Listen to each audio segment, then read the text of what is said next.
Kelmės Jono Graičiūno gimnazijoje muzikos studija kurta prieš kelerius metus ir iš karto ypač pamėgta moksleivių. Jie čia kuria muzikinius projektus, stato spektaklius, čia repetuoja orkestrai ir kiti gimnazijos muzikiniai kolektyvai. Vėliau nuspręsta įkurti ir garso įrašų studiją. Gimnazistai joje jau įrašė ne vieną savo kūrybos albumą bei Kelmės krašto dainininkų ir muzikantų kompaktinę plokštelę.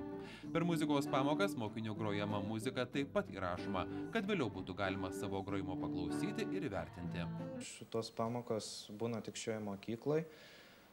Dar niekur negirdėjau, kad Lietuvoje būtų kur nors tokios pat pamokos kaip čia. O tai dar viena gimnazistų traukos vieta – technologijų centras. Gimnazijos vadovas pasakoja, kad ES struktūrinių fondų parama gerinti ugdymo kokybę pradėta 2007-aisiais. Per tą laiką baigiami gyvendinti 3 projektai, kurių bendra vertė apie 430 000 litų. Už šias lėšas įkurtas šis modernus technologijų centras, kuriame vaikai mokosi tekstilės technikų, medžio ir metalo apdirbimo ar maisto ruošimo subtilybių, modernizuotos mokytojų darbo vietos. Gimnazija šiuo metu gali pasiūlyti visas menų ir technologijų mokymo programas, o ir mokiniai džiaugiasi geromis ugdymo sąlygomis ir platesnėmis pasirinkimo galimybėmis. Tad pastaraisiais metais mokinių skaičius nuolat auga.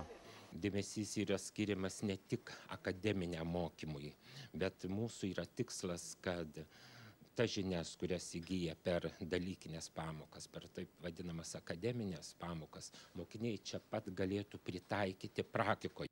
Ir taip tas mokymas tampa žymiai įdomesnis, populiaresnis.